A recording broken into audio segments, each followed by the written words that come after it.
establish quorum, and so I'd like to call to order our Library Commission meeting of Thursday, July 1st, 2021. And Jamie, if you'd like to establish quorum. Absolutely. I'll start with Commissioner Chan.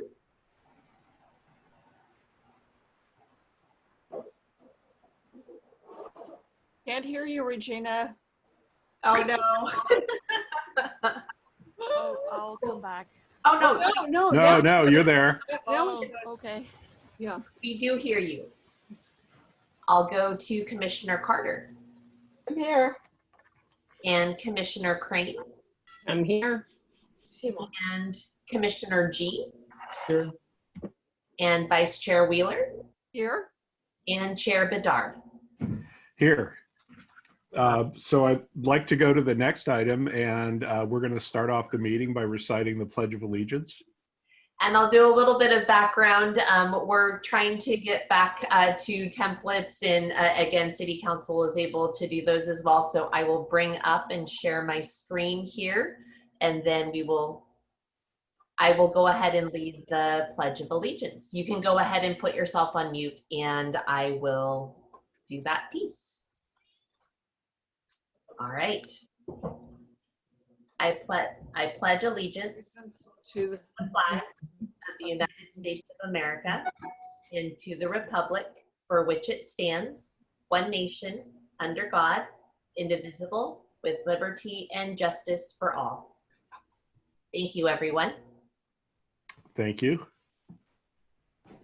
So are there, Jamie, if you could look and see if there are any public comments or folks who'd like to comment on items not on the agenda? I do not currently see any hands raised to make comments of items not on the agenda. Excellent. Thank you very much. And I also want to recognize that Council Member Meadows is here with us today, though she isn't part of the quorum. Thank you. I am here. Yes, indeed. Welcome. Thanks. I'm going to stay invisible, though, because I'm not very presentable right now. Oh, well, all the more reason to turn video on. Yeah. No, my hair is not public ready. All right. Well, with that, let's go to our first informational item. We've got a lot to do today, but and this is our reports from county staff. So Jennifer or Rose. Thank you very much, Chair Bedard. Okay, I'm gonna share my screen real quick, Jamie. I think I finally got this going. All right. And of course, I really don't need to tell all of you our exciting news, but we have our, of course, restored services back to Woodland Library. So that's been very, very exciting, and we thank you for your patience as we went through the process to make sure it would be successful for all of our patrons and our staff. So full browsing, computer use, everything is back and expanding soon. Our other exciting news will happen on Monday, July 12th. And again, we are tiptoeing ahead. We still have a number of staff out as disaster service workers. We have some hiring we're doing, but we are expanding open hours at our community libraries again on Monday, July 12th. So we are very excited that Los Altos will be open 10 to 6 every single day from Monday through Saturday. It is full in with Summer Reading 2021.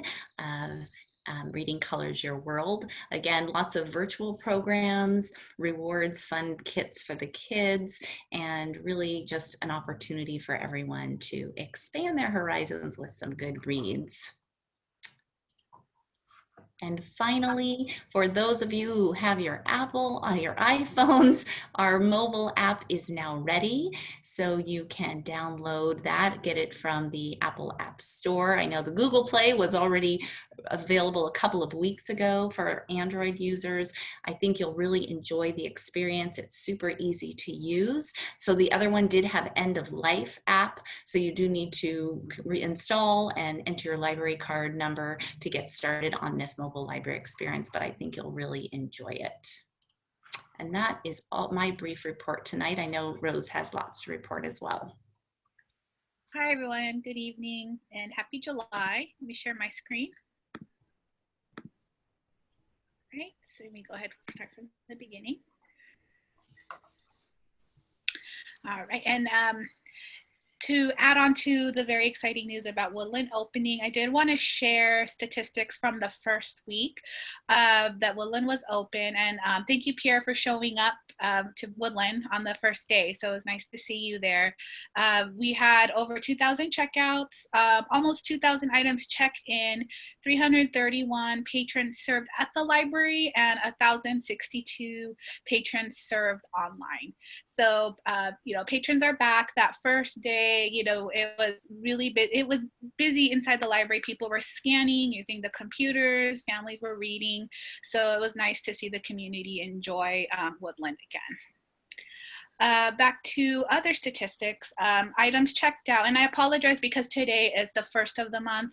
At the time I had to submit the report, I didn't have the full month statistics, but you'll see that even without the full months, we're still ahead of the numbers from last month for June. And you'll see items checked out, we're already at 43,000, and I'll update the current numbers with the whole month's data as well. But we had 43,697 compared to last month, which was 41,000. Items checked in, 39,000, and patrons served at the library, there's a slight increase as well. And this is just a new piece of data. I don't have last month's data. This is something I wanted to add for this month and moving forward. And it's patrons served online for Los Altos, and that's 8,489 people went onto our website to access online resources. Also with summer reading, this is a local program that we've had going on at Los Altos for 10 years. I remember when I started as the supervising librarian for children's services, all the children's librarians said, we have to do this program. It's been going on for a long time, and it's a make your own book bag.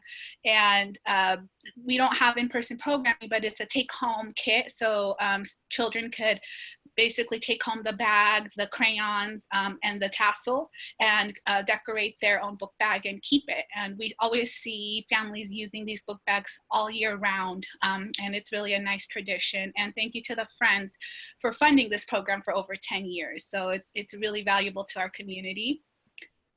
For teens, our teen librarian, Sarah, has told me that these grab and go craft bags have been very successful for Los Altos. They've been running out of them every single week, and you'll see each week there's a theme, and she is actually going to continue them even after summer because she's finding a lot of success with them. And we are looking actually into maybe having something science and technology themed for Lolly's Science and Technology Week, because we like to plan themed programs around that time in the fall.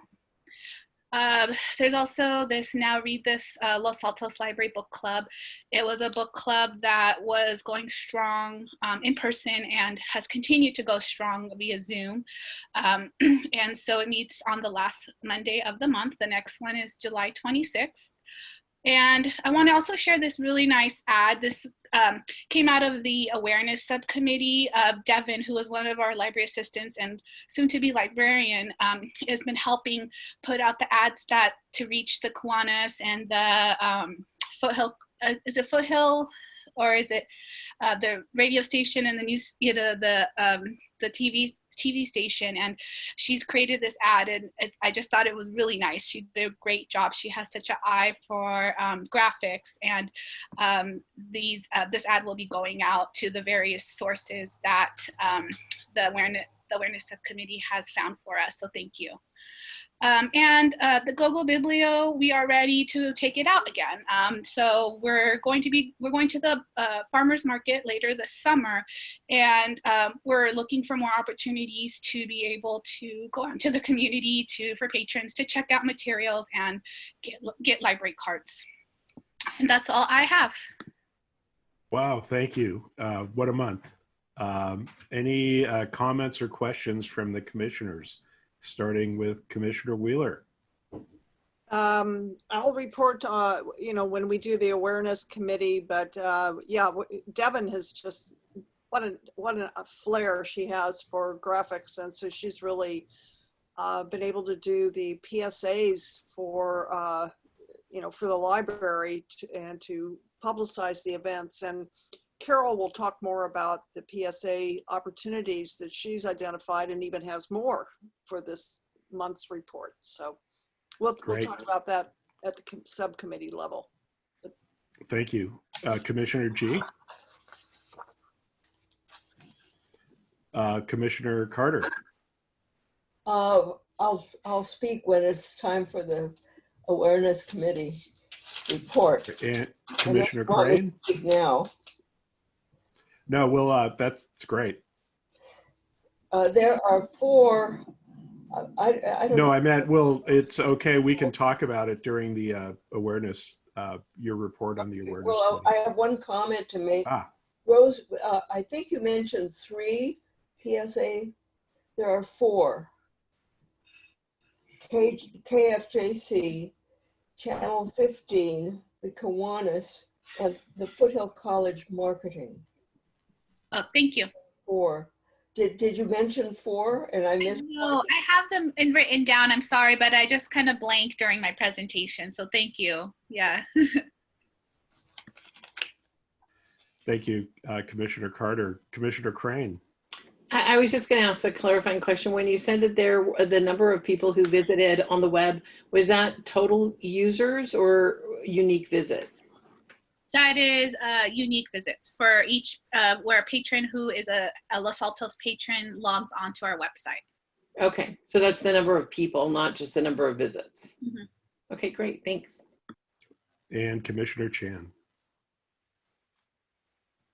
GoGo Biblio, it sounded like people can make a request for that electric car to go someplace like the farmers. Is that driven by the library, or people can also make requests? So yeah, so basically the staff do drive it, and the staff are the ones who go out with the vehicle.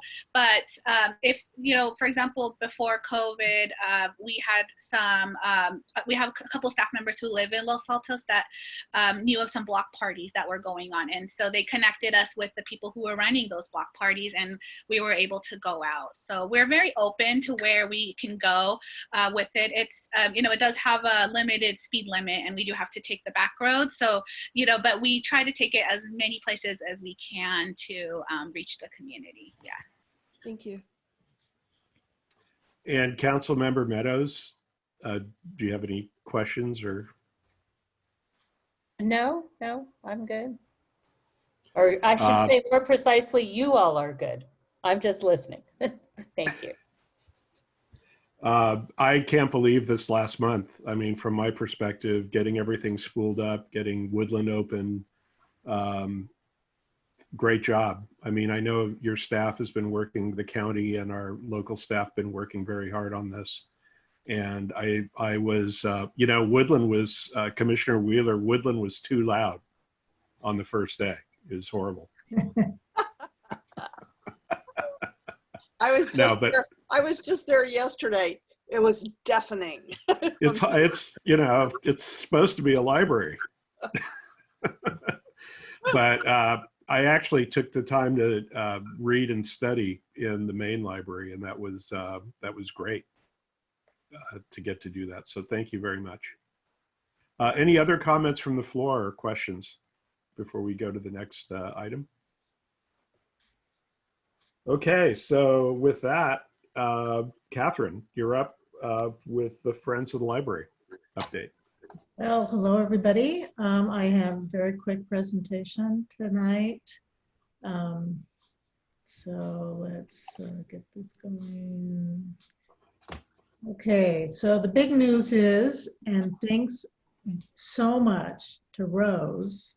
I mean, we are going to have a multi-day book sale in the Orchard Room. And I can't tell you how indebted we are to Rose to finding this time for us, because our sheds are absolutely stuffed to the brim right now. And if we don't get rid of some books, we're going to be in deep doo-doo. So thank you, Rose, and everybody show up. It's a smaller space than we're used to. That's totally okay. We're just going to have new inventory every day. So come back multiple days and look for new books to read. And we're hoping that our next book sale in November is going to be in the new community center. So we're all, hyped up for that. And then the other big news is that we had our annual meeting on Sunday and elected a new board for this next year. As you can probably see, there is no president and there's no vice president. And this is because we did have a problem finding a couple of people who would have capacity this year to lead the group. So we have decided that we're going to try and make this work by dividing up the president's responsibilities between all of the directors and keep moving forward. And we are blessed with having a very strong ex officio board, meaning all of our committees and all of the chairs of our operational groups and sales groups are very strong leaders, and the whole organization can pretty much run itself. We just don't have that, president head. So this is to say that I'm no longer president, and I'm going to stop sharing now because that's all I have. We will also be sharing the responsibility to do outreach to Library Commission and Lolly and NCLA. And so all of our directors will be rotating attendance at the Library Commission meetings. So this will be a good opportunity for you to meet new members of our board, actually. And next month you will see a different face other than mine. And one of my responsibilities is to continue to monitor the president at Los Altos LibraryFriends.org email. So if you so somebody will be answering to that and forwarding it to the appropriate person and that sort of thing.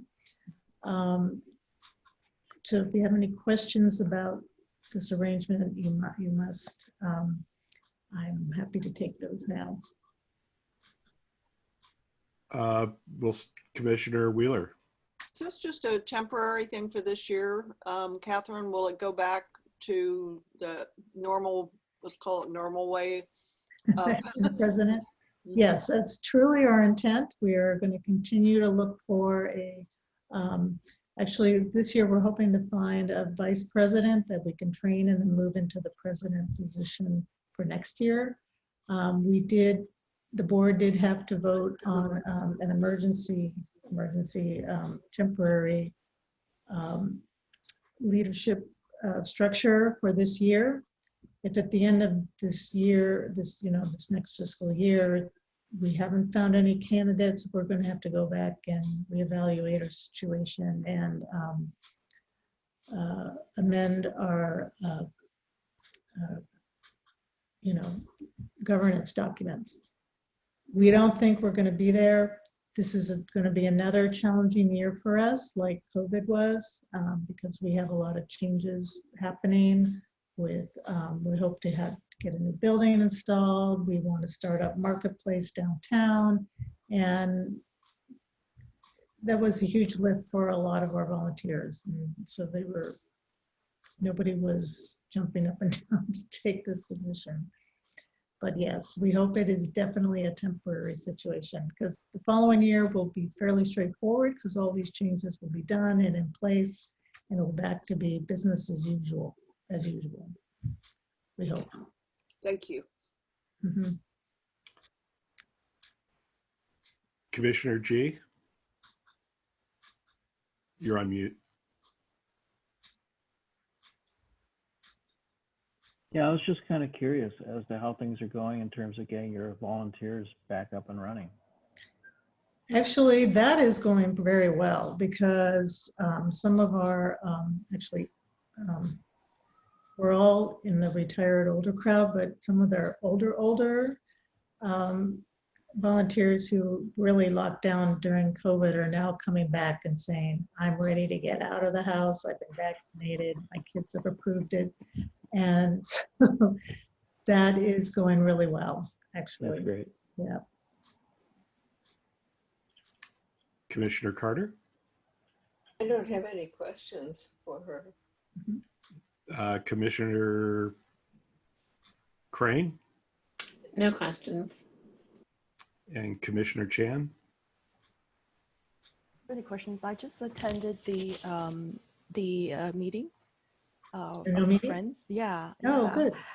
Just listening in, and I think that's a very good group of hardworking volunteers there. So very good, very great work there.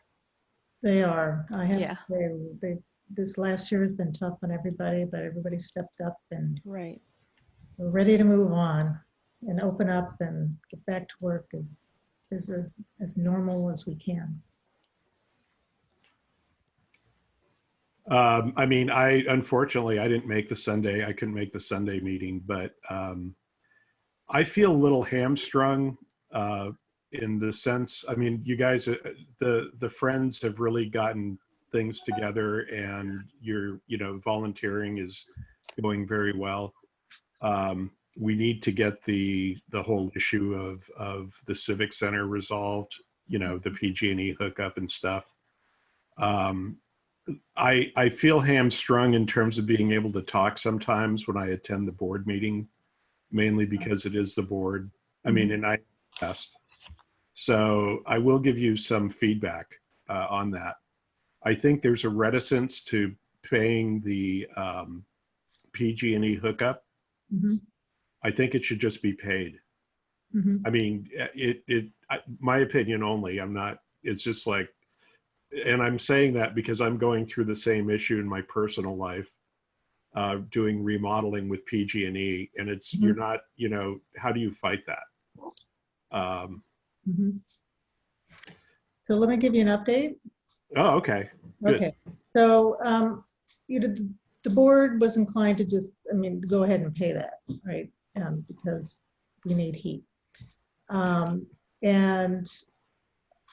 I mean, it was unfortunate that it was, $90,000. But,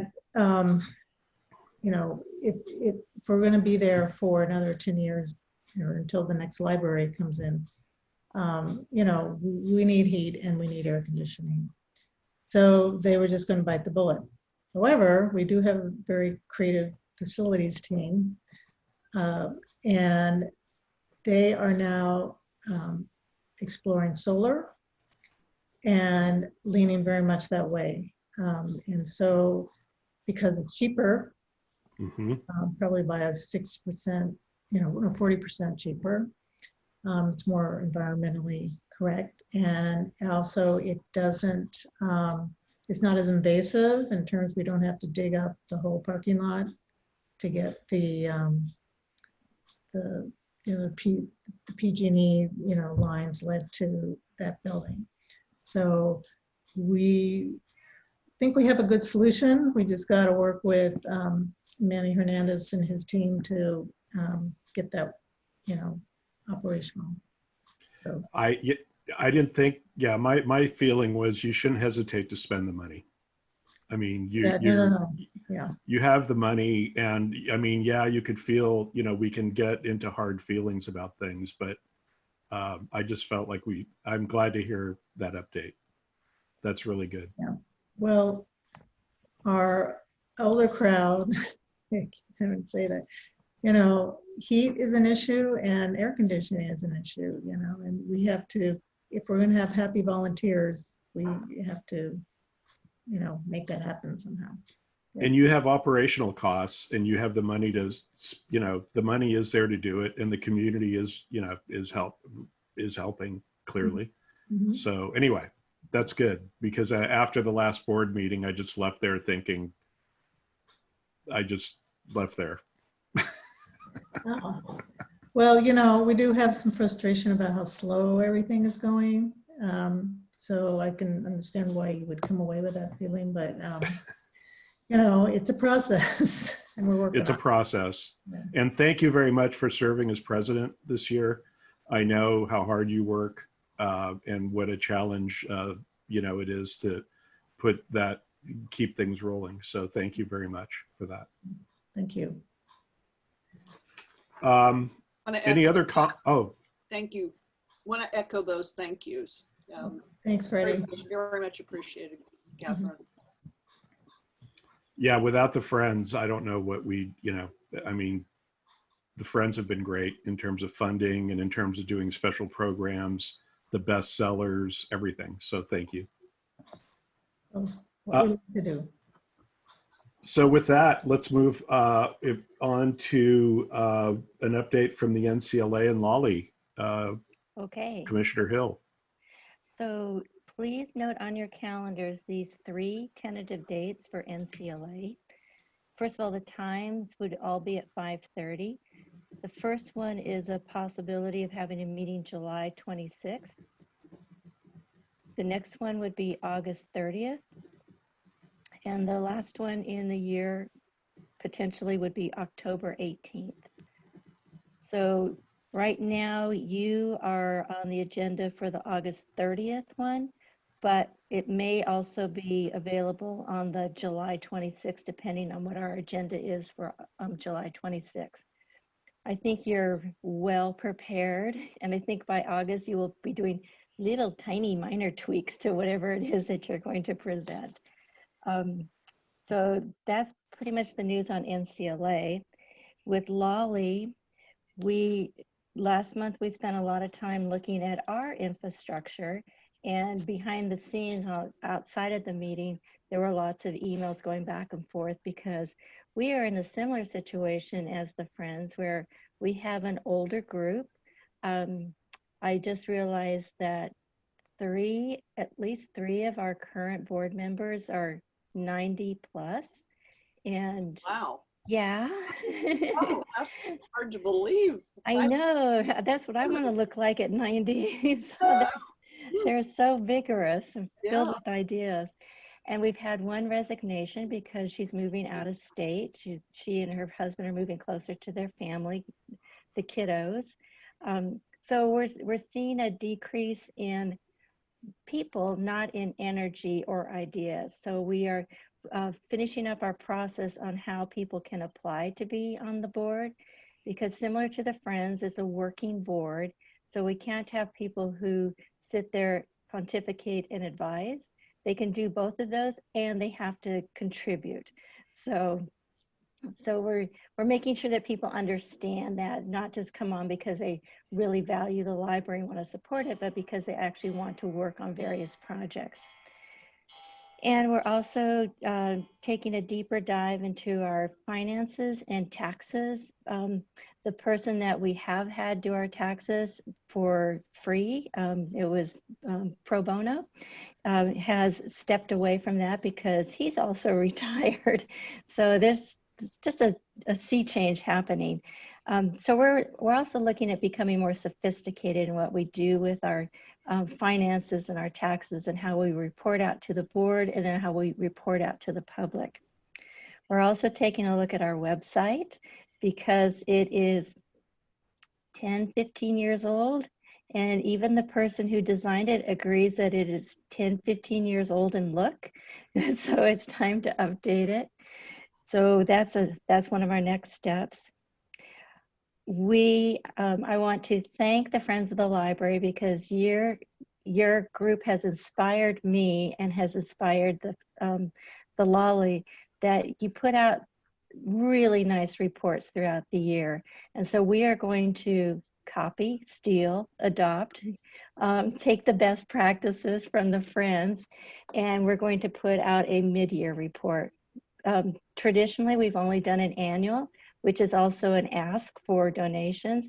And we all agreed that I think people would like to just hear news besides hear news and ask for funds.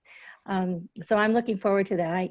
When I presented this idea, they said, I had a volunteer to put the newsletter together, and she said, well, now what kind of content? I said, okay, here's the list of content. Here are some ideas I have. So I'm looking forward to getting that one out, hopefully by no later than the first part of August, because it's a quick thing to put together.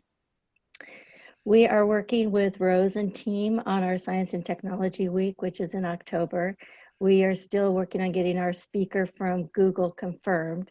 And as far as I know, that is going to be a for sure thing, because she had said yes the first time we asked, and now we're just confirming the dates. And then if Rose's team has any expenses that they need to have funded, they know that they can come to Lolly, because we really pride ourselves on science and technology activities and learning opportunities. In fact, I was rereading the charter and some of the older documents, and that was the number one thing that initial group said: when we have extra funds, we want to spend it on making sure that the Los Altos Library is strong in the science and technology area. So science can be medical, it can, it's that broad definition of what science is. So we are here to help fund that. Of course, Rose can also ask the Friends. So we're willing to co-share the funding. And that is my update. I'm here for questions. Oh, I do have a question. So Catherine, I will send the draft agenda to the Friends inbox, to the president of the Friends, and then you'll pass it on to whomever is going to come to that meeting, which is July 8th. Yes, that's true. And same for you, Jamie. Just keep sending notices to me and I'll forward it to the right person. Okay, and then they'll let me know that they're coming, so I make sure that they get the Zoom invite. Yes. Great, thank you. Okay, so any questions from the rest of you? Vice Chair Wheeler? No, I've got no questions. Commissioner G? All of them. No questions. Commissioner Carter? No questions. Commissioner Crane? No questions. This is too easy. Commissioner Chan? No question. I've got to think up of something to ask Cindy. I have something. No, And Sally has her hand up. I do, if I can ask a question. Sure. So I've noticed a common theme between Cindy and Catherine's discussion of their boards, and they're kind of looking for more members. This is not uncommon in nonprofit boards that your boardship may age out over time. So I will keep my eyes and ears open, but I don't know if, what strategies and tactics you're employing, because obviously your board members, especially on a working board, and I've been on a working board myself, and it's a lot of work, but you really need people to contribute. So if you have any ideas of who you're each trying to recruit onto your boards, you could probably, I don't know if you've thought about younger people and how you might be able to attract them, but right. It might help a little bit too with diversity and, so whatever. Right. Yeah, so if you have any specific information, feel free to share it with me, and I'll keep my eyes and ears open. So thank you. I did give myself an action to send you some information about the board responsibilities. And also, you're right, we've had 2 new members in the last 3 years that are still working, like I'm still working, and so is our secretary. And it works out really well, except work interferes. So sometimes they can't come to board meetings. Even when we have them, we always have our meetings at 8 a.m. But it's that push-pull of Yes. which comes first. So, Yeah, but yes, we're looking for a younger population, partly because of their ability to contribute, their innovative ideas, and the different perspective that they bring. Okay. Yeah, great. Thank you. And skill sets. Aren't you Yes. you're looking for skill sets, like Yes. technical skill sets, which would be very helpful. Yeah. Right. You're definitely right, Sally. We have the same challenges. But I think we're in a little better position because we're able to nurture volunteers that come and work just like at the sale or just do, work in the book processing area or something like that. And that's how we were able to get a nice, strong ex officio board of, chair members and this sort of thing. And it's just a matter of nurturing them up. During this last year of COVID, that did hamper us because, we couldn't physically see, get people in and, work on them and, start roping them in little ways. But now that's going to be opening up. So I think we're going to be in okay shape. I can appreciate Cindy's position, you don't have that opportunity to just volunteer to do something during the week, and then find out what they're interested in and talk to them more. So I will also keep my heads up for anybody else in our group who might be interested in doing more out, like serve on Lolly or something. So Thank you. I'll do that. All right. So Pierre, I do have one other thing I forgot to mention in my notes. The Lolly board was very impressed and very pleased with all of the PSA and ads that the commission is doing. And they really find this to be a model and an opportunity to grow the partnership between the various groups. So they wanted me to thank you for all that you've been giving to the library and how you've so willingly partnered with Lolly. And they really like the ads. Great. That's fantastic to hear. Thank you. The new ad, not to say anything about what, Bryant may have put together, but the new ad is very professional. I mean, I was very impressed. Not that me being impressed really matters, but so can we, are we limited? Can we try to join Lolly if we're a commission member? No. You can, Okay. Anybody. There's no limitations on other activities. No conflict of interest, let's put it that way. Great. Thank you. We would really also like some more representation from the Hills. From the Hills? In addition to Los Altos Township. Virginia. Someone's saying your name. Or a friend of yours. And she's young and she has great tech skills. True. Very true. So our interview? Yes, apparently you've been interviewed. Thank you very much, Cindy. Thank you. So our next item is information announcements from the city staff. Jamie.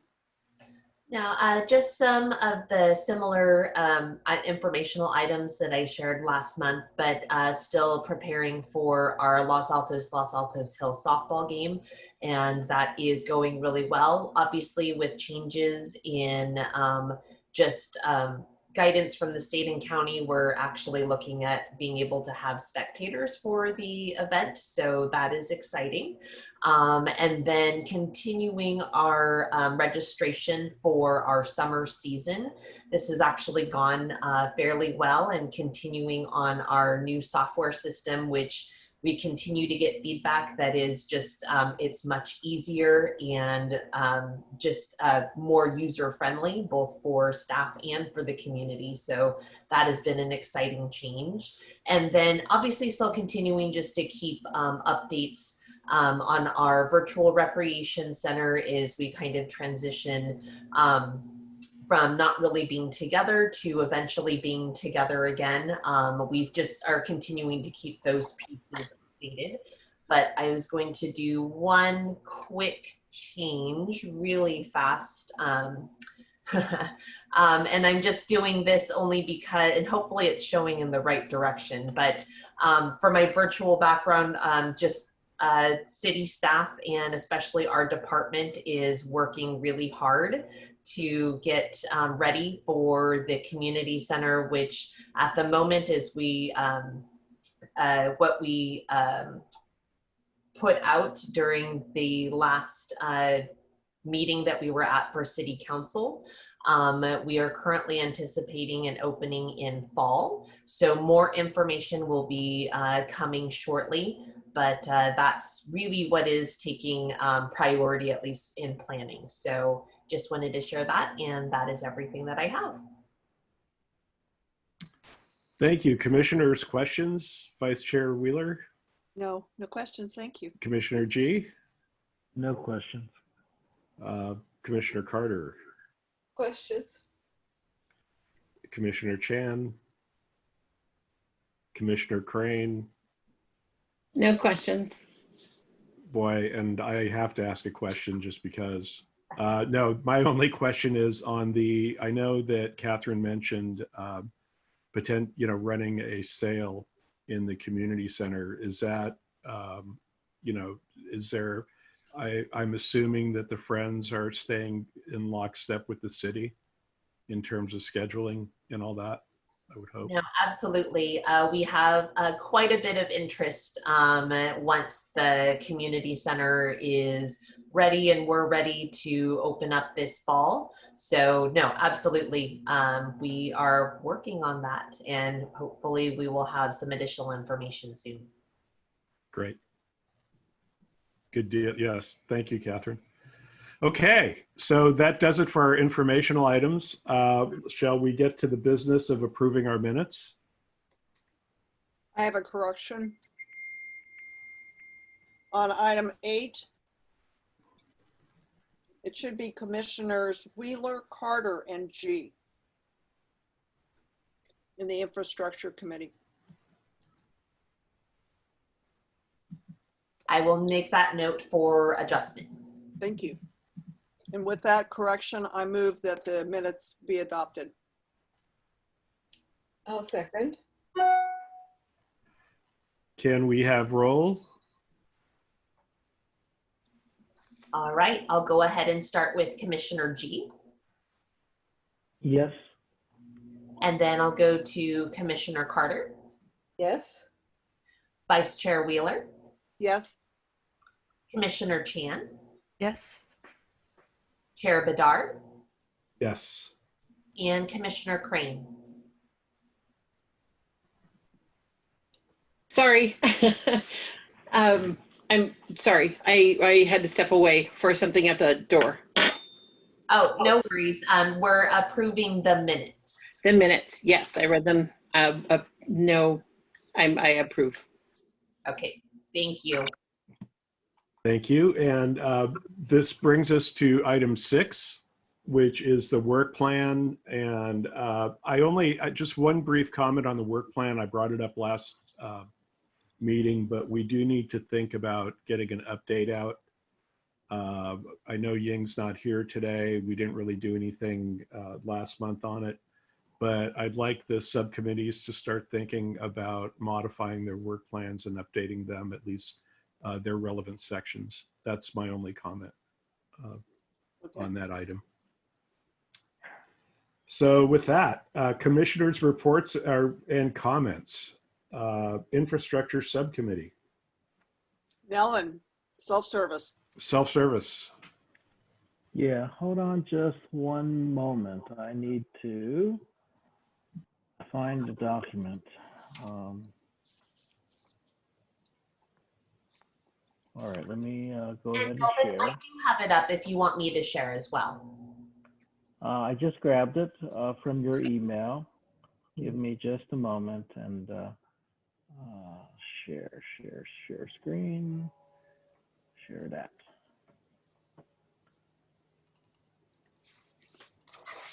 Can you see my screen now? Yes. All right, so at our last meeting where we had the presentation, I think we agreed that I should draft a memo similar to what we did with the parking study and have the full commission review it. And this is what we have right now. Unlike the parking study where we were asking the city council to support and perhaps approve, in this case, it's much more of an informational document. So as you can see, it's really saying that we are exploring whether self-service technology should be utilized at the Woodland branch to extend service hours and to make for a better experience for library patrons. The next thing is essentially some background talking about the fact that it's a smaller facility and that in the last Santa Clara County Library District patron survey, 42% of the Woodland participants indicated an interest in self-service. The next two paragraphs are really focused on the fact that there's a range of technologies that's considered to be self-service, but what we're really interested in is essentially allowing access to the Woodland branch after normal operating hours or before normal hours, and give some information regarding the current schedule and how extending those service hours could be of benefit. And to emphasize that while we're interested in increasing the number of hours, we really are not proposing that this be used to supplant any staffing. Last paragraph, essentially that Biblioteca is a leader in this particular space. They started in Scandinavia a little bit more than 10 years ago. There are now 900 libraries using their Open Plus technology, with about 100 in the US. And then finally, the findings. Small footprint Woodland makes it ideal for self-service. Santa Clara County Library District has been interested in self-service, sees a good fit with Woodland, and right now they're actually actively looking into how funds can be made available. They did apply back in May of 2020 for a grant through the state of California. However, we learned that those grants were essentially prioritized towards lower income communities. Information about San Jose that we hope to connect with their project team once Biblioteca has made that particular connection for us. And finally, that the cost is relatively modest. In terms of our recommendations, we're going to begin the initial discussions while we continue to pursue due diligence and to plan for the implementation so we're fully prepared once funding is found.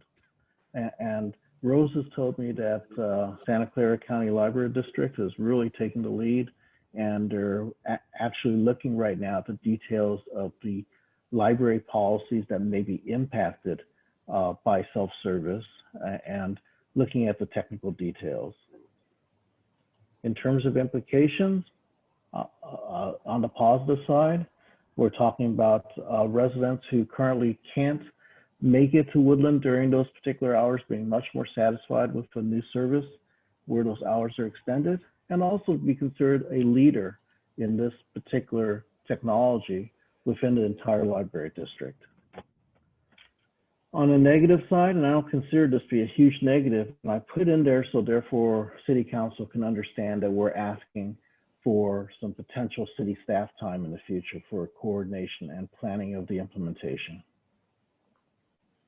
The next few pages are really a longer discussion of what we just went through, talking about how large is the Woodland Library, how Los Altos has grown over time.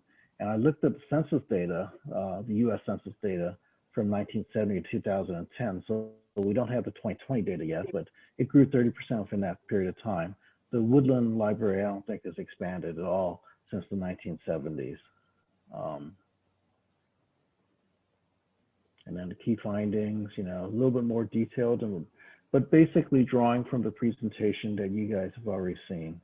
If you haven't had a chance to see this particular document, and I don't think you had because I was a little bit late in terms of providing it to Jamie.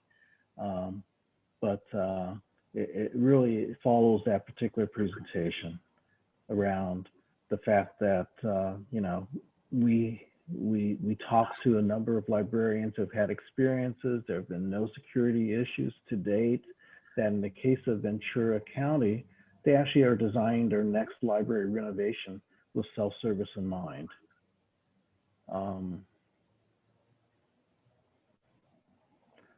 The costs are $1,000 a month for the installation and the equipment subscription with a 3-year commitment. And with a kind of vanilla installation, we're talking about essentially 10 to 12 weeks from the time you get started on the install to actually turning on the system. Discussion regarding the amount of planning and pre-work that SCCLD has taken the lead on. I've already have plans to essentially socialize and gather input from library staff. I talked about how they're reviewing library policies right now. We actually received some materials from the librarians that we had talked to. So within that, we'll be able to review some of the training materials. And then finally, what our recommendations as a future subcommittee, which is myself, Julie, and Yang. We've already had one discussion with Biblioteca, but we were non-committal, and they've actually come back and asked us where we were, and we said we're in the process of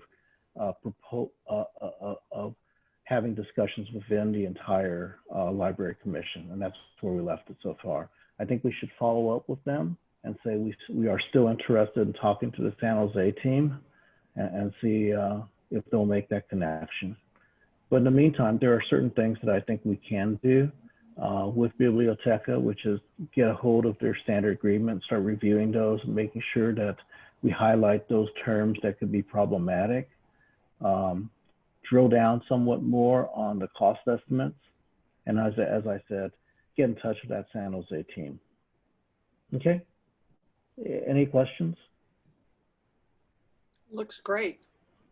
I just want to point out that this is listed under the infrastructure subcommittee, and this is a future subcommittee project for the agenda. Yes. I came to that same realization. Yeah. I think it's confusing because it's about Woodland Library a lot. So I think that kind of sometimes may be confusing, but it is a future subcommittee project. And this is page 5. The other pages are essentially, you know, taken from the presentation with some comments about how surveillance is done, how the doors are secured, etc.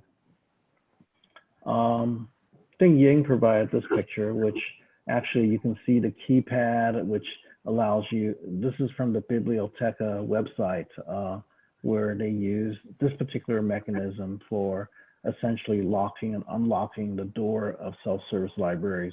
However, we found out that Ventura County did that, and they figured that this particular locking mechanism wasn't that reliable, so they actually spent an additional $10,000 on a sliding glass door similar to what we have at the main library. And then from the patron survey, and then finally I inserted the video, so that way, you know, whoever is interested can click on it and see how Ventura County went about doing that. And Ventura County is actually one of the first libraries in the US to have implemented the Open Plus technology. I have a question. Mm-hmm. So, you know, the people who are allowed to do the open access, they have to already be a library patron and have a library card. Is there any other screening or requirements that a person who is a library patron has to have other than age? I know you have an age cutoff in mind, but is there anything else they have to have in order to be eligible to do open access? Yeah, it's up to us, but other libraries that have done this say that they have an agreement that these patrons would have to opt into. Typically, that's a commitment to certain types of behavior, like you can only allow yourself in, perhaps if you're young children, but no one else. That you will essentially go through training, so therefore you understand the various pieces of Open Plus and the expectations of you, etc. Okay. No criminal background check. Well, I mean, if someone has, well, I guess it doesn't apply this year, but let's say they have a lot of materials that they just haven't returned. I don't know whether we would have that as a part of the screen for saying, yeah, you can have this privilege now, but now that we found out about X, those privileges will be taken away. I think there will be language saying this privilege can be taken away at the discretion of the librarian, right, or the library staff. Yeah, and Freddie, I want to add, these are exactly the details that we're working on as we speak. So I'm working with Jennifer and Steve and our administrative staff we're looking at all the documents and all the rules and regulations that other libraries have put into place, and also reviewing our policies and our, specifically how Open Plus is applicable with our policies, or if we need to make any modifications to make it successful. So yeah, a lot of that's happening as we speak. And also we will be meeting with Biblioteca's executive team and to inviting our own IT team as well to, look at those details of, questions that we wouldn't know, but our IT department would know. So Okay, a lot of stuff going on, behind the scenes.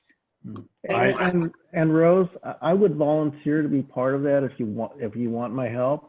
I spent a lot of time at tech companies doing business development, so I'm fairly comfortable going through legal documents and term sheets, etc.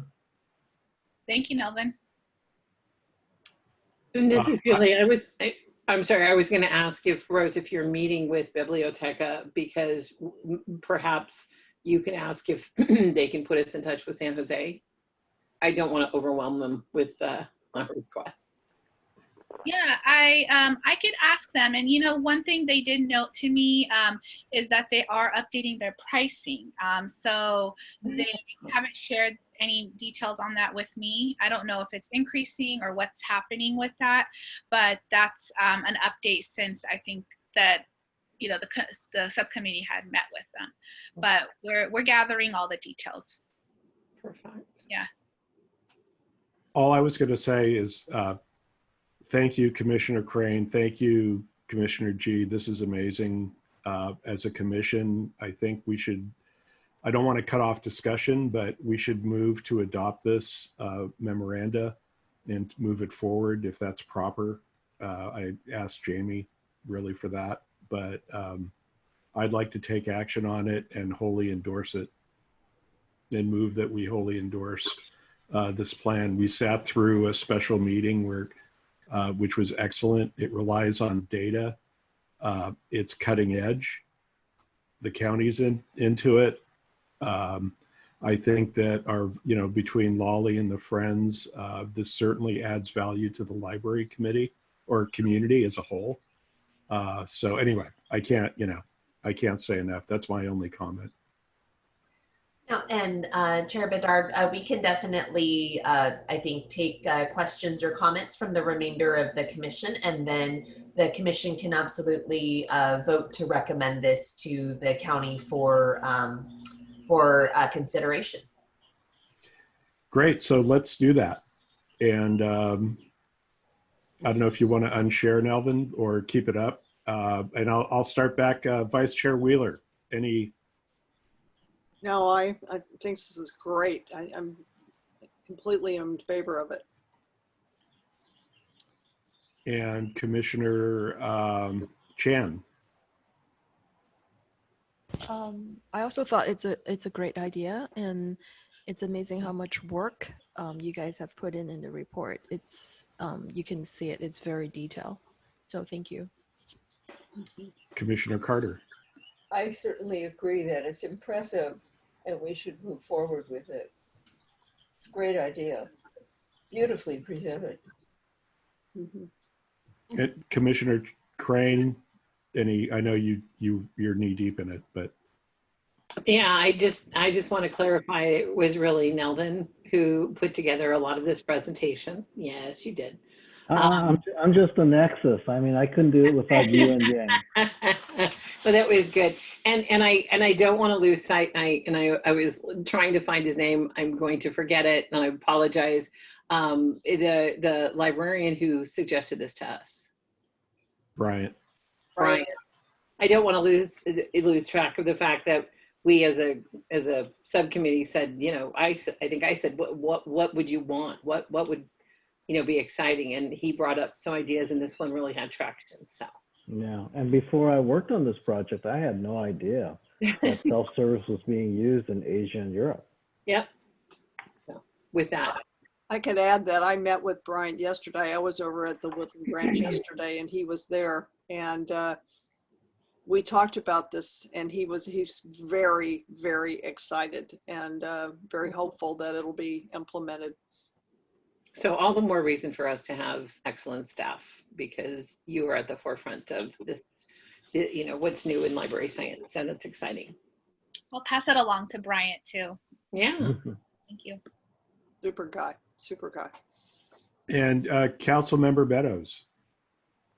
Well, I want to echo that was really a well done summary. You know, very clear, very well put together. And I think it's great. Let's I don't know if you would call it a pilot but let's at least be in the vanguard and try this. I must admit, when I think about going into a library that's self-service, I mean, it's not really closed, it's open, but it's, you know, so I'm having a hard time visualizing myself taking advantage. I mean, is it deserted? How many people are in there? Do you feel safe and comfortable? Obviously, the lights are going to be on. You're not going to be using your phone flashlight or anything. But so I'm still trying to wrap my mind around what that looks like, actually, from the user perspective. But from the, you know, the ability to do it, and I'm sure those are already worked out, because you say that, you know, there's libraries around the world that have done this. So I'm still trying to visualize it myself. But sure. Well done. And if you ever have the time, you know, it's only a few minutes long, but that very last page has a link to the YouTube video of the Ventura County Hill Road facility, and it actually has discussions with the librarian there, as well as some of the patrons. Well, thank you, because I did not click into that link, so I will do that. That will help. I won't need a flashlight to use self-service. And I also think, just one more thing with COVID, it's a unique opportunity to provide, especially parents of young children, perhaps, or people working, with a quiet space, which I don't think they've had for quite a long time. Very true. Catherine and Cindy, we're really just after your money, but if you have any comments. I think it's a great use of funds. I've actually gone into libraries in Europe like that, and it's a very interesting experience. So, yay. It is a very exciting option. And at our next meeting, maybe you can mention something about it, Pierre, and you know, that this is something you're going to push forward on. I think you'll get a lot of excitement from the Friends board. Thank you. So Jamie, with that, should we move, can someone propose a motion that we adopt, or should I, adopt this memo and support it? I know that didn't come out right.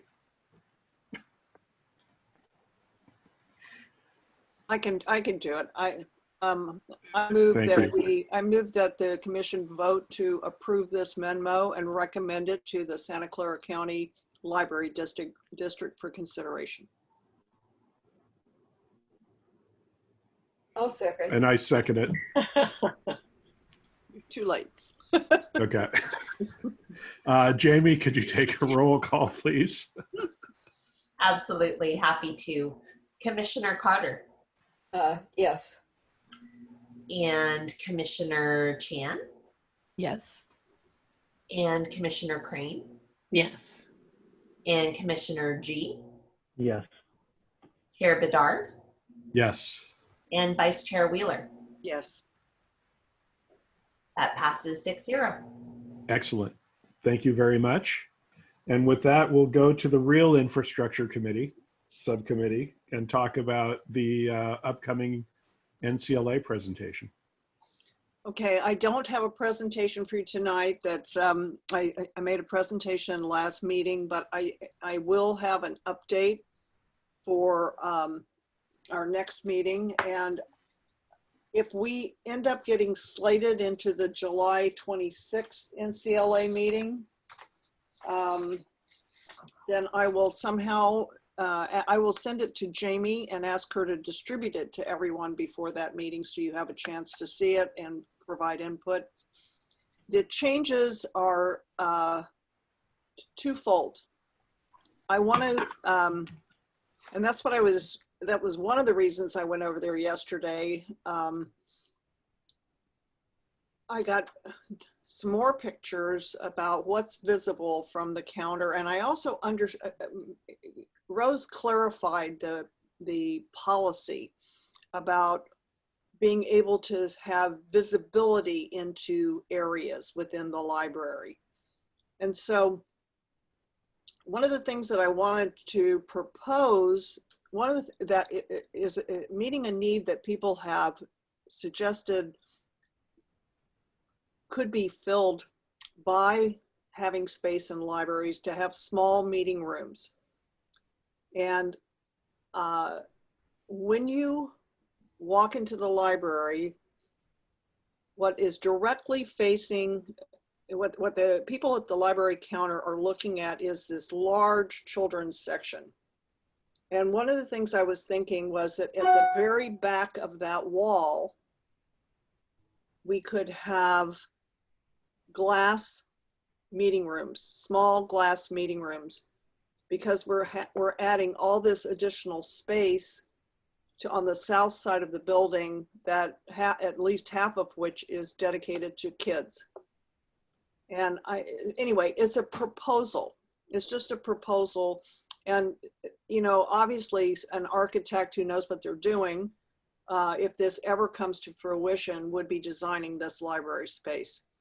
But the purpose of this would be to show all the functionality, the different functionality that, you know, this library expansion could afford, and having these small meeting rooms that would allow, you know, like people who wanted to have, you know, like innovators, small startup people who want to just have a place to meet with relative confidentiality, which you don't get by meeting at Starbucks or someplace like that.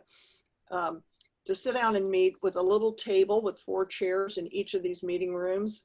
They'd be visible with glass walls to the library staff, so that would not be an issue. And all we'd have to find a new place for are the stacks of kids' books that line the back of that wall, half of that wall. Anyway, it's an idea. I just want to put it in as another option, but essentially all I'm going to do for the NCLA is just really clean up the presentation and then create an ask. And the ask is going to be for funds to do a feasibility study for this expansion. And the feasibility study is going to look at the property and give an estimate of what it would cost to build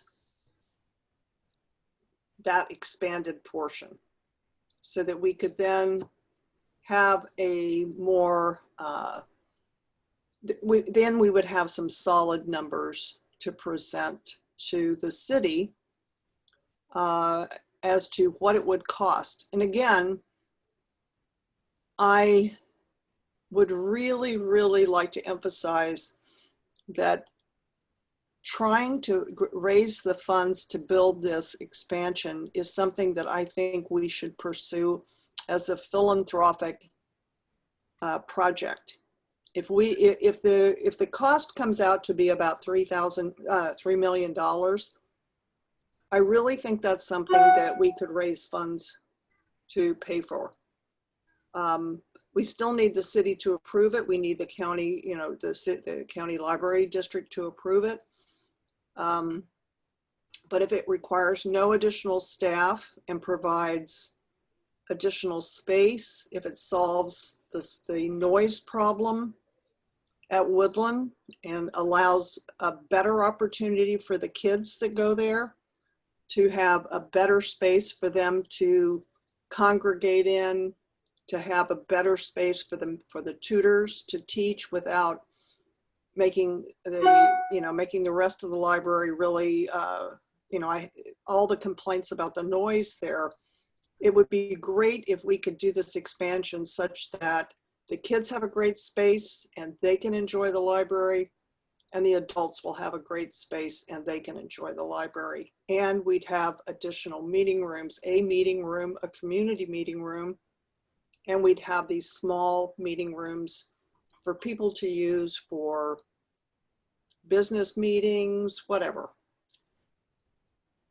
So that's how I'm going to change the presentation that you saw last month, and then do a slide with the ask. And I really would love your input as to, suggestions, anything you can add, provide counsel, guidance, ideas. Are you looking for feedback right now? Sure, absolutely. So I like the fact that you're going in for the ask to actually do the evaluation. And I think the NCLA should be amenable to that, I hope. I mean, certainly that's what, the funding's there for, or should be there for, at least a preliminary thing. Now this is sort of off, I don't think it's off topic, but I attended a council members open house meeting. And one of the feedbacks that came back had to do with tutoring. One of our constituents felt that if, there were too many, in the old days, as we spool up, that many people professionally tutor and take up library space. That's not really germane to what we're talking about, but it sort of is. And I just wanted to mention it briefly. I don't know, Rose, or if anybody has ever heard of that. I know in the old days there were people, serial tutors, where somebody would sit by the old coffee bar, the Friends of the Library bar, and just have kids coming in and cycling. But that came up. But I think it's great. I think the direction is excellent. And I, would love to give you feedback on the presentation, and I think it'll go well. That's my feedback.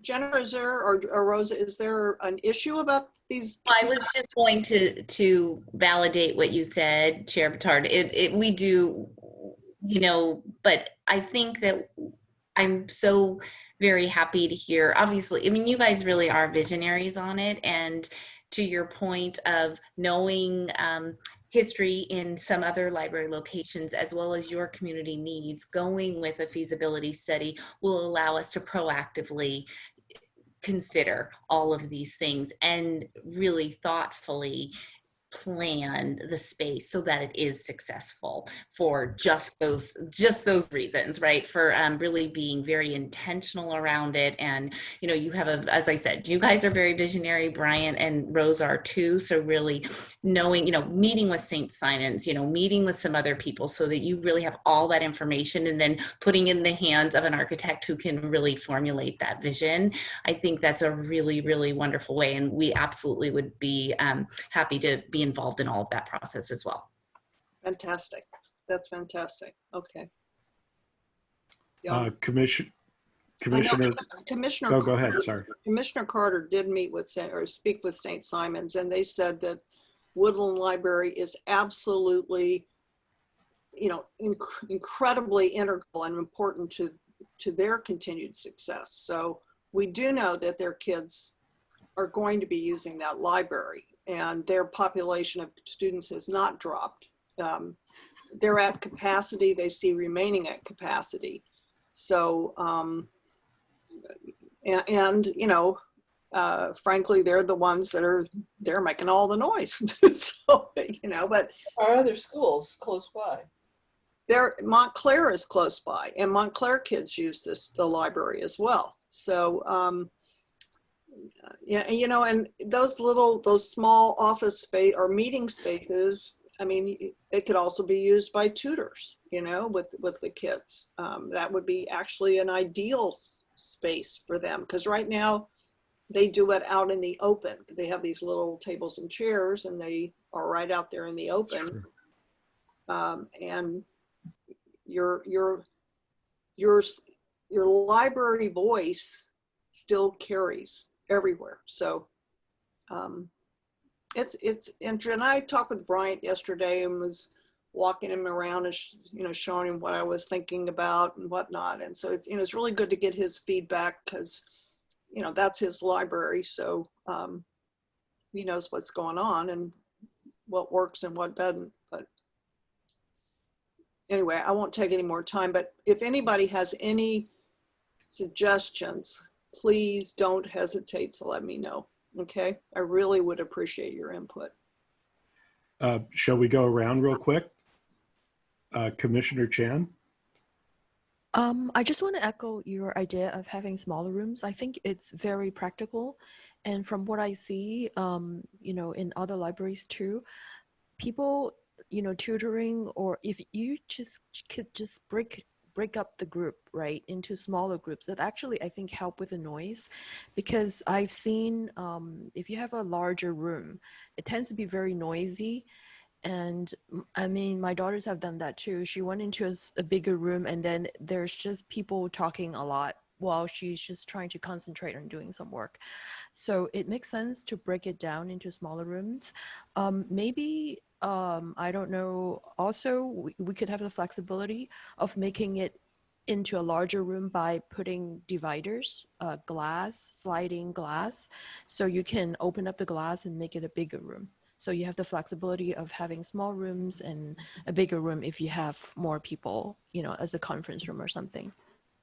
So that. Yeah, actually, that is the idea on the big part of the expansion, is to have it with the divider between those two rooms be movable, so that if you need a big room for a big meeting, you just, retract the wall and then put it back in place to have the teen room or the kid room and the community meeting room, the smaller one.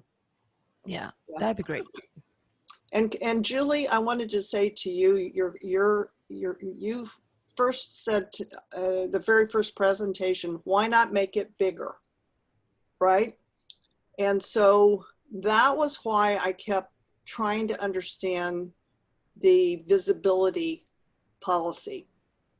And Rose explained to me that it's a behavior policy, that the librarians need to be able to walk around in the library and be able to see what is going on in every part of the library. And so, because, for example, you can't see in the Woodland Library, you cannot just stand at the counter and see what's going on in the stacks area. I was trying to understand that. And so I believe we could go further. We could make the expansion bigger, Julie, to your point. Yeah. Because you could still see it, and you could certainly walk around and see it easily. So I absolutely believe that is possible now that I understand the policy better. So thank you for pushing me on that part so that I could make more exploration and understanding so that we could take advantage of your suggestion. So thank you for that. Oh, you're very kind.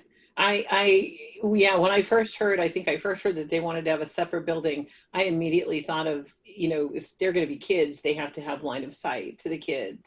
I think expanding the library. I also think, frankly, maybe reconfiguring the library, because I don't know where the staff is now is maybe the best place. Maybe they could be in a more open area, a different area, you know, make something that's very pleasurable and helpful for them, but also, you know, something that gives them more visibility.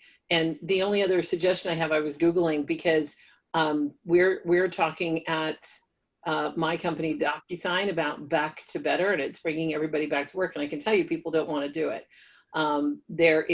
They're talking about, you know, they want flex. They don't want to work from home. So there's an explosion of flex work companies. And so it's just providing space for people who work from home to get away for an hour or two, to have a meeting, to work in private, to work in quiet. I mean, I can't tell you how much I think young parents of young children need that. So I think that those could also be, if the space is conducive to that, I think those could be some really interesting users of the space. Those are very good points, very good points. And Brian, I think, you know, we were talking about the open access and, you know, what you have to, you know, there are certain things that are kind of out in the open that may need to be not out in the open, and, you know, and so there may need to be some redesigning anyway because of that. And I don't want to speak for him, but I got the impression that, you know how you always have, once you move into a space, you go, oh, I should have done this or that. I think there may be some areas of enhancement in the librarians' workspaces. But at any rate, you're right. I'm sure that maybe the whole thing could be reimagined. But yeah.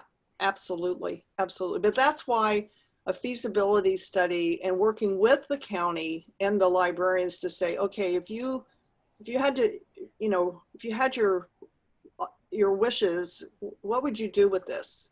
What would you do with this space? And then get a cost for that and see, you know, how much does it add? Are we still in the range of something that we think we could raise money for? I'm a very optimistic person, so, you know, and I have no trouble asking people for money. But so I just really think this is feasible, and I'm really excited about it. So. Yes, absolutely. Commissioner G, any comments or questions?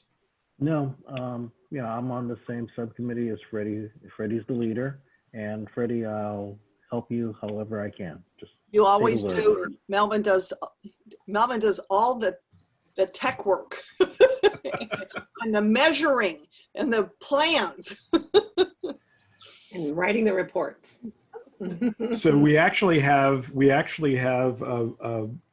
some more things on the agenda that I think I'd like to move on to the services subcommittee. And also, so why don't we talk about curbside drop-off? There's a proposal that's been prepared by the services subcommittee by Regina. I don't know if you want to bring that up or Jamie can show it. Yeah, no, I'm happy to share it. And one final closure piece is, I know Freddie said that she might prepare the presentation. Freddie, feel free to send that to me for the NCLA presentation if you wanted to get other feedback prior to it going. And then for the rest of the commission, any suggestions would need to be forwarded to me first, and then I will get that to the subcommittee. But I will bring up the other presentation now. Thank you, Jamie. Thank you. And thank you, Vice Chair Wheeler. Excellent stuff.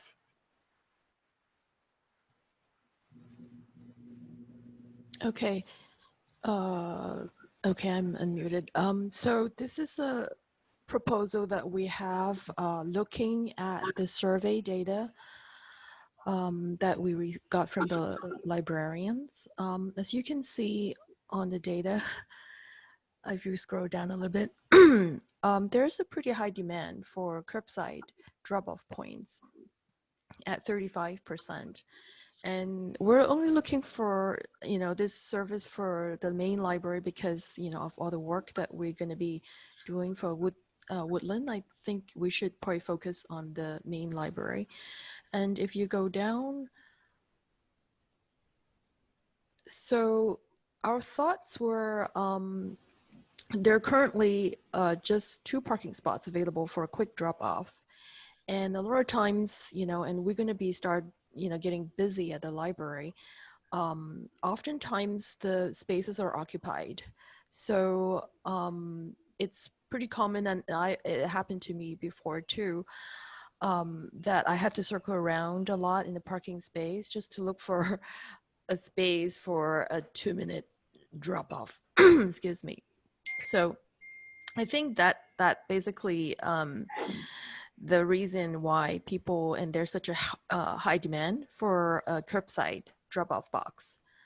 So I went in and looked at the layout of the library, and I need to confirm it with Rose, but there appears to be maybe some locations in there that we could put the boxes in.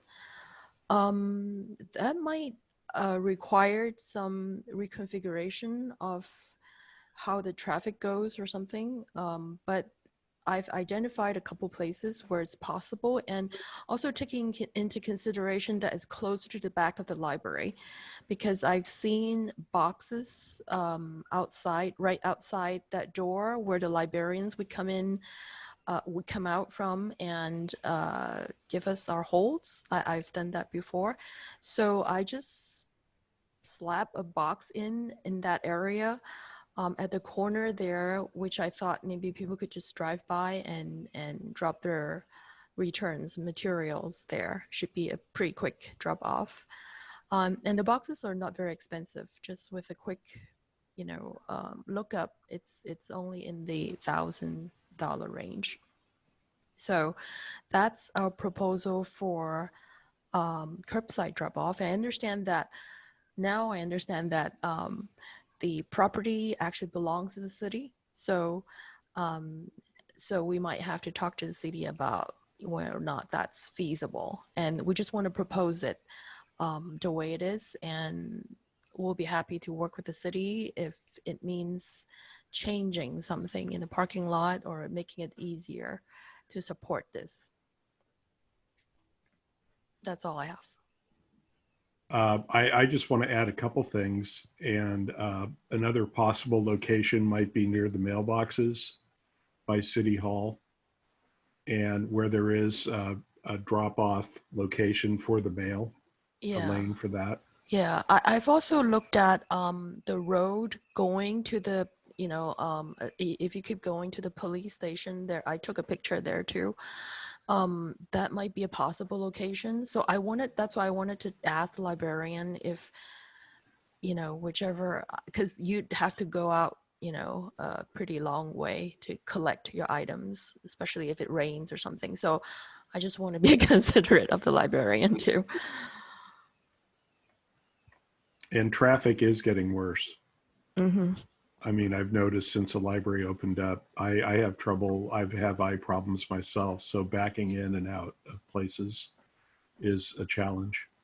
Yeah, so this would be a good feature if it means maybe changing the direction of the flow, getting into that particular section or something. Maybe it's something we could work with the city to figure out. Rose, you have your hand up. Yeah, thank you. I just wanted to add, first, thank you, Virginia, for considering the distance from the library. I think that's a big factor. But I also wanted to add, Jennifer brought to my attention that Cupertino is actually moving forward with something very similar. So I will be connecting with their community librarian to see, what went into it and the different factors they considered as well. And I'd be happy to work with you guys on that to follow up. Great. Thank you, Rose. Catherine, you have your hand up. Yes, I think this is a fabulous idea. I have as a patron of the library, I've often wondered why they didn't have the, drop off where you could return your books. And I've experienced that in other library systems for years, since I was a child.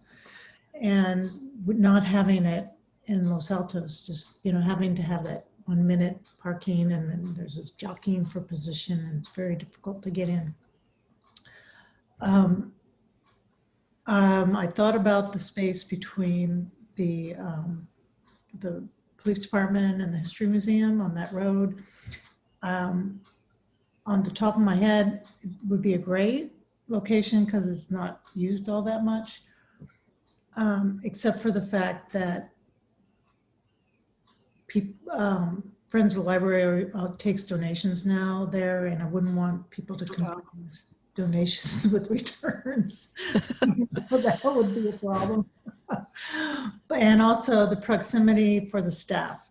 I mean, that is key to making it successful. So anyway, bottom line, great idea. Keep pushing forward and make it happen. Yeah. Comments? Commissioner G? Yeah, I understand. I remember going on a tour of the main library, and the way the return system works right now, it feeds onto a belt, which then goes into the automated system for essentially checking in. So in other words, there's very little incremental labor from the moment the material arrives inside that belt to when it's sorted and ready to be processed, right? To be put back on the shelf. If we have this box at a remote location, that then implies some additional labor to go out regularly to check it, to make sure that there aren't any problems with the box, that the materials are then brought back and then fed into the chute. I don't know what that sizing looks like, but nonetheless, I should point out that we're talking about some incremental amount of effort.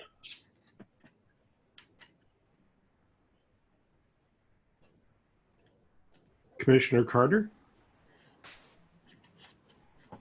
I'm just having a hard time getting my mind around this.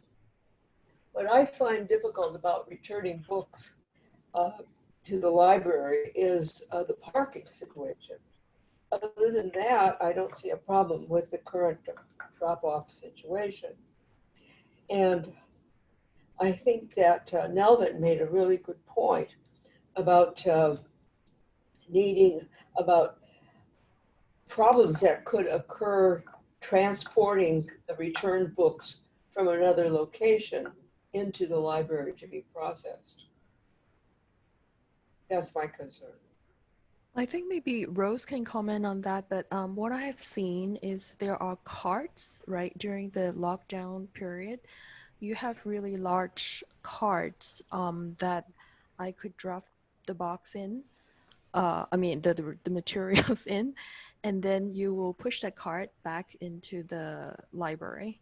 So maybe I agree with Nelvin, there would be additional work for the librarian, but you would have to figure out how often do you need to empty the bins, basically the drop boxes, and then use those carts maybe to transport the material back to the library. That's a convenience that we're adding to the patrons, basically. Yeah, Virginia, you're correct. It kind of operates, if I remember correctly, it's a bin that goes into that drop box, and we would have one empty bin. And so the library staff member would take the empty bin out, replace it, take the one that's full back into the library, and the staff would feed the return materials into that machine that Nelvin was talking about. So those would be the added steps in that sense there. That and that's something we could consider, and I would work with our circulation supervisor, to look at the workload on that. And I'll talk to Cupertino as well, because they may have some helpful information on how they have managed to make that work for them. Right. Maybe we can find something more efficient. Yeah. I want to raise a question. I'm trying to picture in my mind the two spaces, the 1 minute spaces. Aren't there some other parking spaces right there at the very? Yeah, the handicap. There are Oh, two they're all handicap. handicapped. Are Yeah, they there's- all handicapped right Yeah, there? there are two handicap spots. On the other side, there's parking spaces on the other side of the road. You know, when you drive in, Okay. you know, like here's the library, here's the road, and then over here, there's parking spaces, right? Just as a suggestion, would it help? I'm not saying not do what you're saying. I'm not saying don't do the drop boxes because I think that's a great idea. But would it also help to maybe take two of those spaces on the other side and make them 1 minute drop off parking spots? Would that, I mean, we already have parking problems. We already don't have enough parking. Okay, so that's the issue. That's an but how much of, has anybody looked to see how much of the traffic and parking is really to drop off books? And would it help to have one or two extra 1 minute parking spots? It's just something to think about. I think because looking at the survey data, the demand is high, right? It's actually, it's got one of the highest demand for, you know, the curbside drop off. So maybe, I think it's hard to really get a number on out of all those people, how many are there just for a 1 minute drop off. I don't know how we could get that data, but looking at the survey, it seems like people are having that kind of trouble. Right, Yeah. from that data. I think there would be an awful lot of unhappy campers too if we made those parking spots. Yeah. Because there just is no parking. You know, when I have books to return, I go when the library isn't open. So I would be going now in the morning or in the evening, or when the library starts to be open at 10 o'clock, I go earlier. And then I park in the 1 minute place. Otherwise, I would be dropping off a book and going into the library to pick up books. You see, so. Yeah, it's just that maybe sometimes you include it in your regular errand, right? Like for somebody who, you know, so we put in an example there, maybe a mom that is dropping off kids, you know, going grocery shopping, and then returning the books, you know, that kind of thing. So I'm sure there are different cases where people pick different hours for drop off, but again, I think it's just looking at the data, we thought there's a demand there. Yeah, I definitely think it would be great to have it. Just the logistics need to be worked out. Commissioner Crane, any comments? Just, you know, knowing that Cupertino is going to do it, I'd like to see what they do and what their experience is. And I, you know, I think of the convenience of the mail drop and how I could just drive through and drop off my mail, and that would be fabulous. Yeah, I think. Yeah. And Commissioner G, you had your hand up, I believe. Yeah, I already made my comments about the fact that there's incremental effort involved. Regarding mailboxes, you know, typically the slots are so small that really you can only put in letters and what have you. So whereas with library materials, you have a much wider variety. So right. I think it'll have to be emptied more times per day. Great. Any other comments? I want to make a very quick comment about the, I actually wrote a mini review for the new laptops that got put in and tried them out. If you get a chance, try out the new laptop kiosk. And I took some notes. I don't have them here, but it's a very interesting service and probably something I'll look at a little deeper later. Their window, it made me realize how much of a Mac person I really was, because they're Dell computers and it's just not as intuitive. But it was certainly something very nice to have, and it was very easy to check out and check in. So by all means, try it out. So with that, awareness. Okay, awareness. We're doing, number one, Rose has a new person, Devin, who really makes fabulous graphics, and she's taking, what we're doing is kind of going through the events and saying, gee, this looks like it would be a good one for the PSA outlets, and she's able to create the graphics. One of the things that we were concerned about, that we're working with Rose with, is these ideas, the processes there needs to be processes put in place so that it's really kind of a turnkey thing. Step one, step two, step three is how you do these things, so that when we're no longer commissioners, somebody else can pick this up and keep going with it.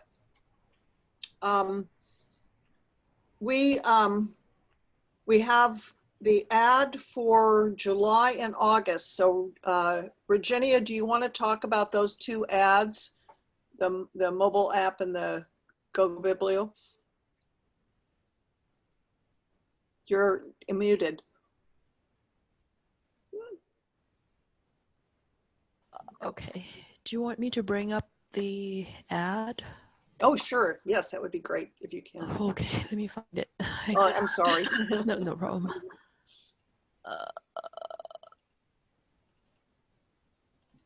Okay, so I'll do the mobile one for July 1st. Let me try this. Okay, can you see it? Yes. Okay, great. So with Rose's suggestion, we were gonna do an ad for the new mobile app. So this is how it's gonna look. We try to add more colors to it so that it pops. Okay, and then I'm gonna bring up the August ad.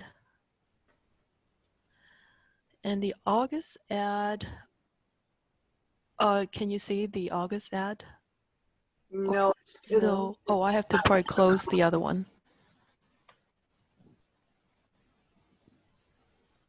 I think it's this one. Okay. Yep.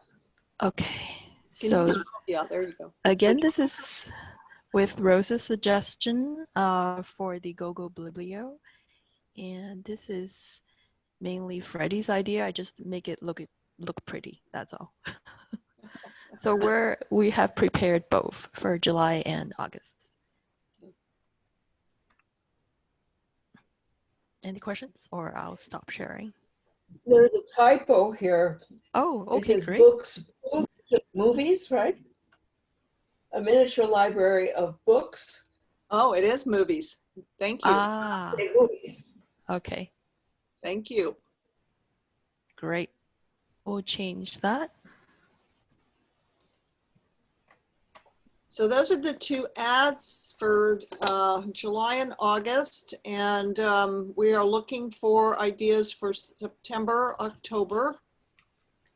Also, Carol has been incredibly successful with identifying PSA outlets. She has 4, and you have been. I mean, you come up with these ideas, and they're great ideas. And she came up with this fantastic idea to contact the senior living centers in Los Altos, which is a great demographic for library events. And so anyway, Carol, tell us what you've done and the ones that have come back to you, and are the 2 of the 3 so far that have come back. Right. I contacted the forum, which is actually in the county, but they consider themselves Los Altos, and the terraces of Los Altos and Bridgepoint. And the first two have been very enthusiastic about doing PSAs. And I passed Rose and Freddie and Regina the contact information so that Rose can follow up.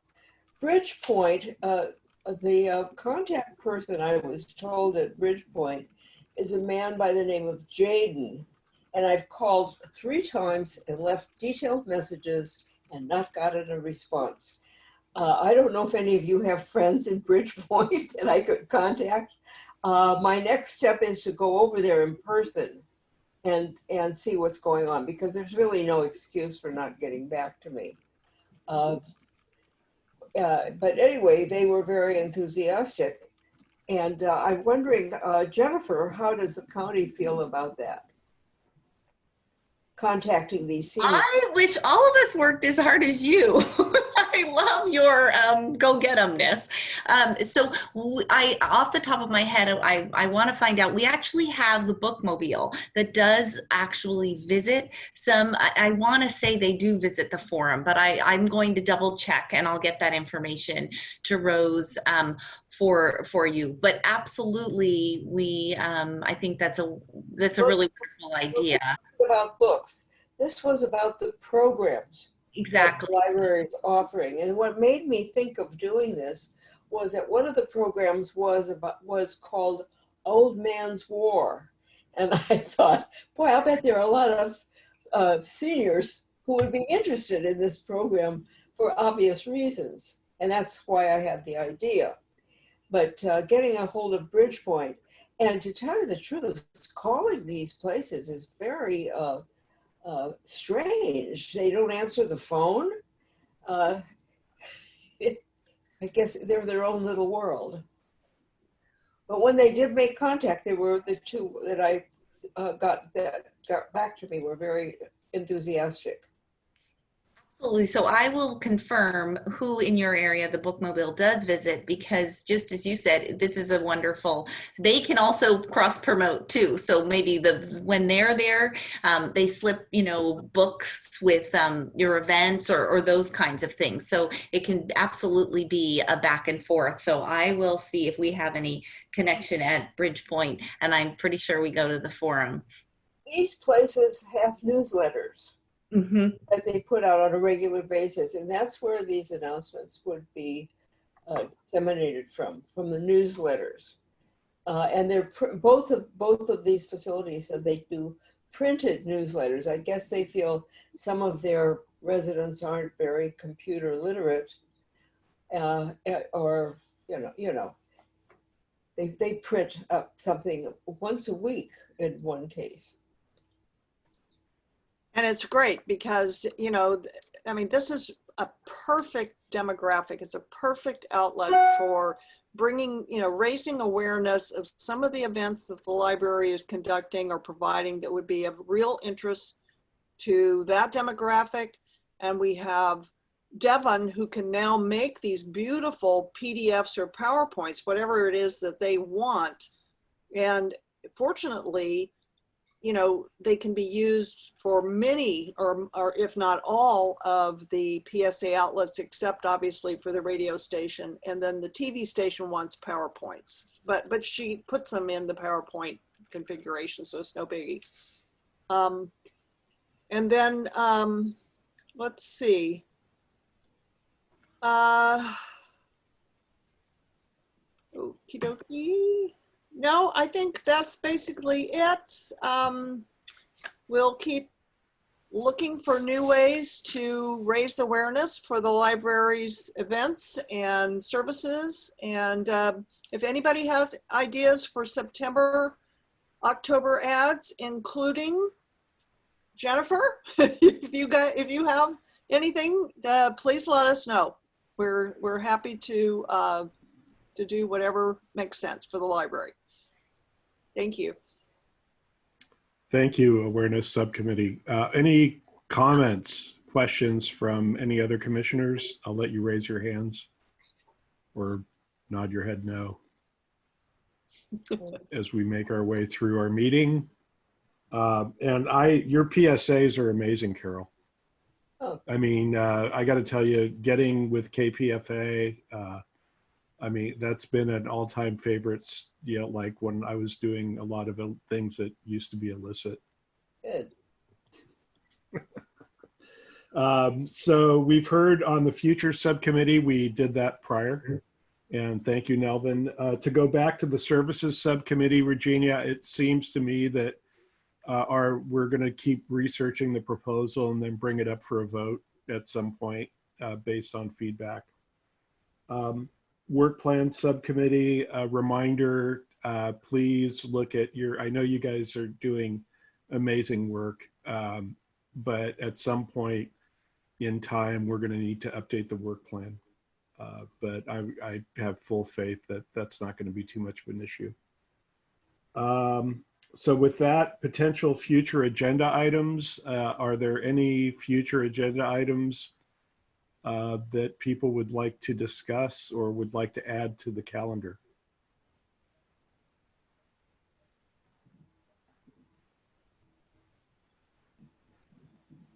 I think we encapsulate pretty much everything within the subcommittee reports, and the activities going on there are plenty.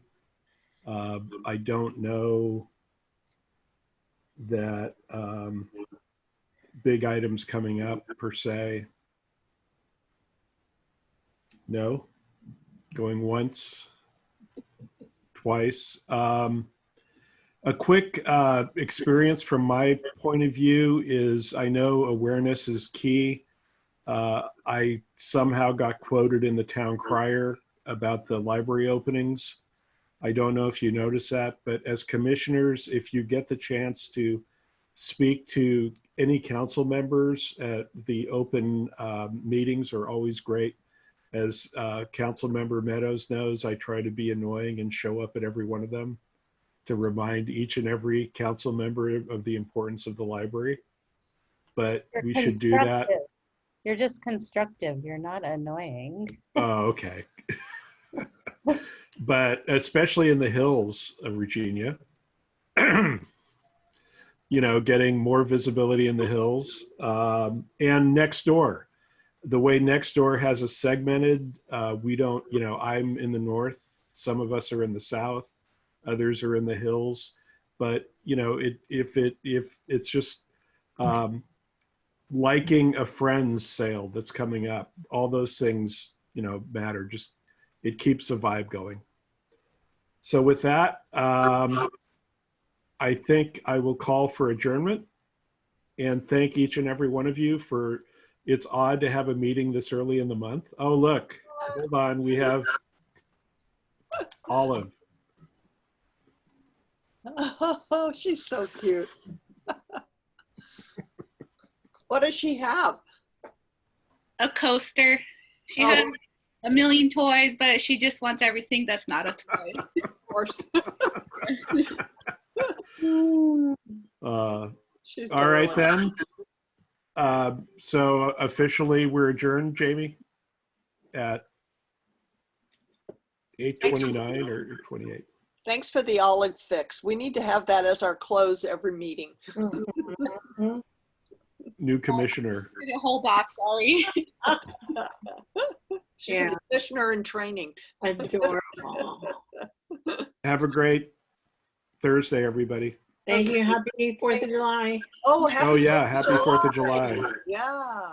Thank you. We're already here. Bye. Bye. Bye now.